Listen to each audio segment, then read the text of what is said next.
السلام علیکم ناظرین، آپ دیکھ رہے ہیں سحر نیوز اور آج ہم حاضر ہیں ایک نئی ویڈیو کے ساتھ۔ پاکستان اور بھارت ایک بار پھر ٹکرانے والے ہیں۔ ان خبروں میں کتنی صداقت ہے؟ سوشل میڈیا پر تو ان خبروں نے ہلچل مچا دی ہے، ہم آپ کو بتائیں گے۔ اس کے علاوہ ہمارے آج کے ولاگ میں معروف عالم دین مولانا حافظ منیر احمد کی وفات اور ان کے گھر کون کون آئے، آج ہم آپ کو دلچسپ ولاگ دینے والے ہیں۔ مگر سب سے پہلے آپ سے گزارش ہے کہ ہماری ویڈیو کو مکمل دیکھ کر لائک کریں، اور آپ نے اگر اب تک سحر نیوز HD ریاض احمد ملک کو سبسکرائب نہیں کیا تو جلدی سے اسے سبسکرائب کر کے ساتھ لگے بیل آئیکن کو پریس کر دیں تاکہ ہمارے ولاگ کا نوٹیفیکیشن آپ کو مل سکے۔ تو ناظرین، شروع کرتے ہیں آج کے ولاگ کی سٹوری۔ آج کی سٹوری ہم ایک افسوسناک خبر سے شروع کرتے ہیں۔ ضلع چکوال کے موضع کھرلی کے رہائشی معروف عالم دین حافظ منیر احمد اوان گزشتہ دنوں انتقال کر گئے۔ مرحوم ایک عرصہ سے موضع نور پر میں رہائش پذیر تھے۔ ان کی وفات سے اسلامی دنیا کو ایک بہت بڑا نقصان پہنچا ہے۔ مرحوم کے بیٹوں مفتی ظہیر احمد اور مولانا عبد الماجد کے ہاں تعزیت کے لیے آنے والوں کا تانتا بندہ ہوا ہے۔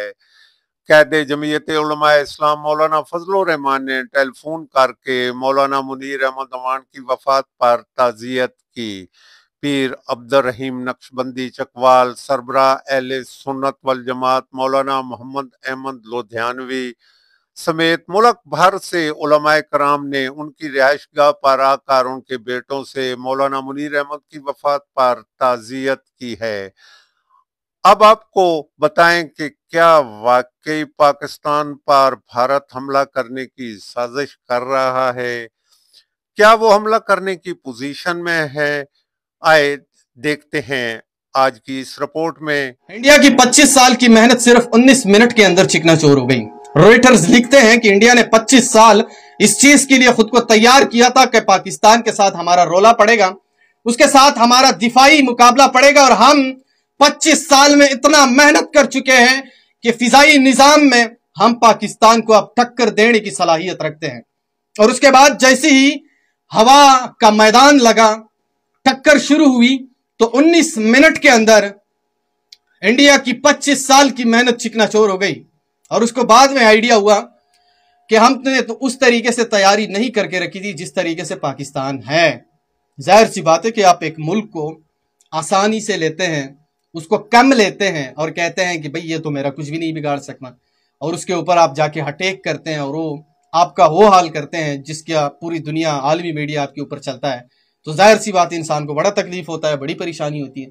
وہاں پہ انڈیا کے اندر بھی اب آوازیں جو ہے نا اٹھنا شروع ہو چکے ہیں۔ انڈیا کے لوگ کہہ رہے ہیں کہ اب 3 جہاز تو ہم نے مان لیے، دیکھ بھی لیے، 3 جہاز گرے ہیں، لیکن باقی کی تفصیلات جو ہے وہ بعد میں پتہ چلے گی، کیونکہ وہ ابھی کہہ رہے ہیں نو کمنٹس۔ نو کمنٹس کا مطلب ہے کہ اب ہم نہیں بتا سکتے کچھ۔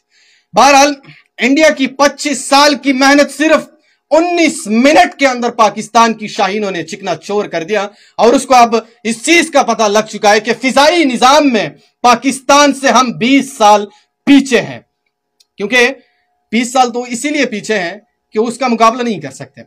ایک طرف اگر دیکھا جائے تو انڈیا کے اندر سب سے زیادہ جو میمز بن رہے ہیں وہ اس بنیاد پہ بن رہے ہیں کہ پاکستان کے اندر لوگوں کو آٹا نہیں مل رہا ہے، لوگ کٹورا لے کے آٹا گھوم رہے ہیں۔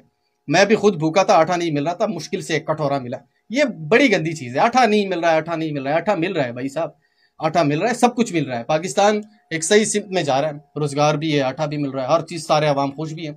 بس جس طریقے سے میں نے آپ لوگوں کو بتایا کہ 25 سال کی محنت جب آپ 19 منٹ کے اندر چکنا چور کرتے ہیں تو وہاں سے فائر بندی کی اطلاعات بھی آتی ہے، جنگ بندی کی اطلاعات بھی آتی ہے، اور یہ بھی کہنا پڑتا ہے کہ پاکستان کے ساتھ ہم رابطے میں ہیں اور باقی جو ہے نا رولے مولے نہیں چاہتے، کیونکہ جیسے ہی پاکستان نے 19 منٹ کے اندر اس کی 25 سال کی محنت کو چکنا چور کر دیا، ڈائریکٹلی جو کہ صوفیہ قریشی بیٹھی، اس کے بعد ڈائریکٹلی جب وہ بیٹھی تو اس نے سٹیٹمنٹ جاری کر دیا کہ اگر پاکستان اس تناؤ کو آگے نہیں بڑھانا چاہتا تو ہم اس تناؤ کو ختم کرنا چاہتے ہیں۔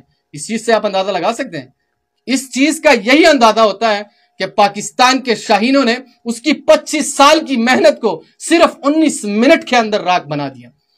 میں نے اب تمام سرکاری ہاسپٹلز میں لاؤڈ سپیکرز پہ ایک سسٹم ہم نے لگایا ہے جو کنٹینیوسلی یہ اعلان کر رہا ہے ہاسپٹلز میں سپیکرز کے تھرو کسی میڈیکل سپلائی کے لیے آپ سے مانگا جاتا ہے پیسہ یا آپ کو کہا جاتا ہے کہ باہر سے لے کے آؤ تو آپ نے پیسے نہیں دینے بلکہ اپنی شکایت جو ہے وہ شکایت کاؤنٹر پہ جا کے آپ نے رجسٹر کرانی.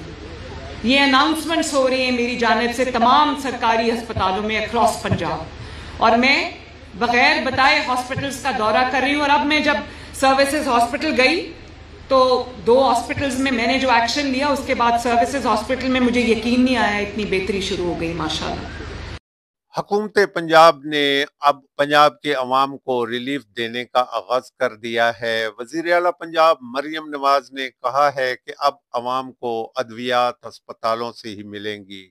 اگر کسی نے مریض سے بدتمیزی کی یا اسے دوائی باہر سے لانے کو کہا تو مریض کاؤنٹر پر ہی شکایت کرے گا اور فوری طور پر ہسپتال کا وہ عملہ جو اس کارروائی میں ملوث ہوگا اس کے خلاف ایکشن لیا جائے گا.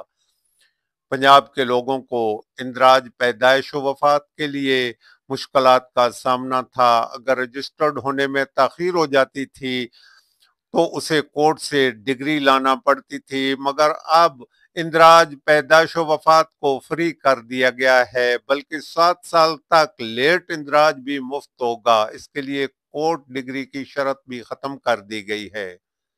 ناظرین، آپ کو بتائیں کہ وزیر اعظم پاکستان میاں شہباز شریف پاکستان 4 ممالک کے دوروں پر ہیں جنہوں نے جنگ میں سرکاری سطح پر پاکستان کے ساتھ کھڑا ہونے کا اعلان کیا تھا. وہ ان ممالک کا شکریہ ادا کریں گے. ناظرین، یہ تو تھی ہمارے آج کے ولاگ کی سٹوری. امید ہے آپ کو پسند آئے گی. ناظرین، ہمیں کمنٹس میں آ کر اپنے قیمتی خیالات سے ضرور آگاہ کیجیے گا کہ آج کا ولاگ آپ کو کیسا لگا. کل حاضر ہوں گے ایک نئی سٹوری کے ساتھ. اجازت چاہیں گے. اللہ حافظ.